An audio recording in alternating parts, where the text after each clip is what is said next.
Welcome to தங்கரதம் சமையல். இன்றைக்கி நம்ம பார்க்க போகிறது வெங்காய பூண்டா. அதுக்கு ஃபஸ்ட்டு கடலை மாவு எடுத்துக்கலாம். வெங்காயத்தூள், இஞ்சி பூண்டு பேஸ்ட், வெங்காயம், அரிசி மாவு, சிக்கன் மசாலா, உப்பு, ஒரு முட்டை எடுத்துக்கலாம். இது எல்லாத்தையும் ஒன்றா பிசைஞ்சு எடுத்துக்கலாம்.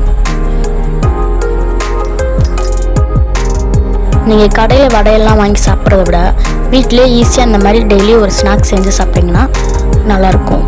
குழந்தைங்களும் விரும்பி சாப்பிடுவாங்க.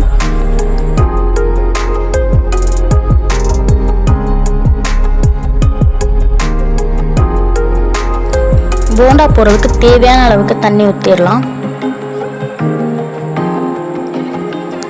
தண்ணி ஊற்றி ஃபுல்லாக பிசைஞ்சு எடுத்துக்கலாம்.